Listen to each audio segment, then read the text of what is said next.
Assalamualaikum warahmatullahi wabarakatuh. Nama Siti Nurlaida binti Nabiah. Saya akan membentangkan tentang kisah Nabi Yunus. Pengenalan, Nabi Yunus adalah salah seorang Nabi daripada 25 orang Nabi di dalam Al-Quran. Nama Nabi Yunus yang sebenar ialah Yunus bin Matta. Nabi Yunus ni berketurunan Bani Israel. Nabi Yunus hidup sekitar dalam abad 8 setelah Masihi. Nabi Yunus digelar sebagai Nabi ketika Nabi berusia 33 tahun. Nabi Yunus diperintahkan oleh Allah untuk berdakwah di bandar Ninawa, iaitu tempat tinggal orang-orang kafir. Nabi Yunus ni terkenal kisahnya dengan ikan nun. Seterusnya ialah kisah Nabi Yunus di dalam Al-Quran.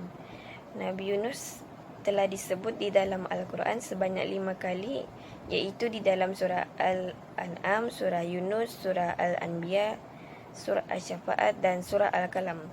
Nabi Yunus ini telah diutus oleh Allah untuk berdakwah di bandar Ninawa kerana penduduknya yang menyembah berhala agar diberi petunjuk.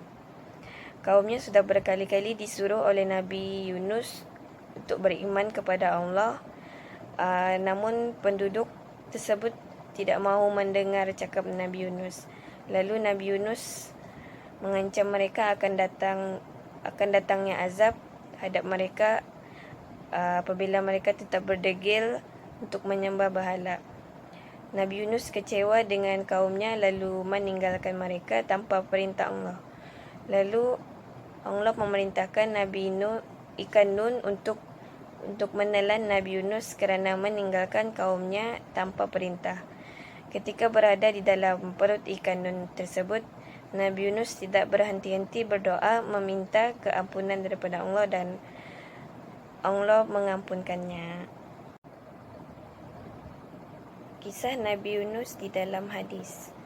Menurut Abu Hurairah meriwayatkan bahawa Nabi bersabda ketika Allah memerintahkan Yunus ditahan ketika berada di dalam perut ikan paus. Allah memerintahkan agar ikan paus tersebut tidak melukakan Nabi Yunus. Seterusnya ialah menurut Ibnu Katsir, setelah Nabi Yunus meninggalkan mereka dan mendapati bahawa ancaman Nabi Yunus bukanlah satu olokan, maka mereka segera ke lembah-lembah dan membawa anak-anak mereka, binatang ternakan dan haiwan, serta memisahkan antara ibu dan anak-anak mereka agar dipelihara oleh Allah SWT daripada azab, sehinggalah Allah berkenan untuk mengangkat azab tersebut. Rasulullah SAW bersabda bahawa doa yang paling mustajab ialah doa Nabi Yunus. Seterusnya ialah mukjizat Nabi Yunus. Yang pertama, doa yang makbul. Doa Nabi Yunus ni merupakan doa yang paling mustajab untuk keluar dari kesusahan dan kesempitan hidup manusia.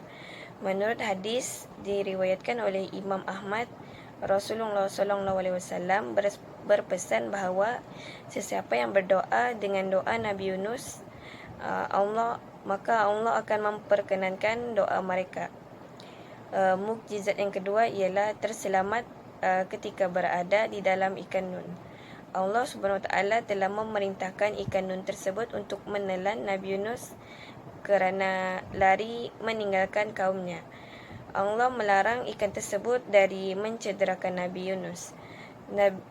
Ketika berada di dalam ikan tersebut, Nabi Yunus selalu berdoa kepada Allah dengan bersungguh-sungguh agar Allah mengampuninya. Dan yang terakhir ialah kisah palsu tentang Nabi Yunus. Di dalam kitab Taurat menjelaskan bahawa Nabi Yunus ni nama sebenar ialah Safar Yunan bin Amatan. Dalam kitab tersebut menyatakan bahawa Allah menghantar Nabi Yunus ini dari kota Palestin kepada kota Ninawa kerana berlaku kejahatan yang berleluasa di kalangan tersebut. Ketika berada di dalam kapal, Nabi Yunus sedang tidur. Kapten kapal tersebut menyuruh Nabi Yunus ini berdoa kerana adanya ribut. Yang kedua, menurut Bible, Nabi Yunus keluar dari kotanya dan pergi ke timur. Di kawasan tersebut, Tuhan menyediakan tanaman di atas kepala Nabi Yunus. Tanaman tersebut memberi naungan terhadapnya. Pada suatu pagi, Tuhan menyediakan cacing untuk merosakkan tumbuhan tersebut dan tumbuhan tersebut menjadi layu. Lalu Tuhan menyediakan angin yang kuat dan matahari yang terik di atas kepala Nabi Yunus. Hal ini menyebabkan Nabi Yunus pingsan. Sekian, terima kasih.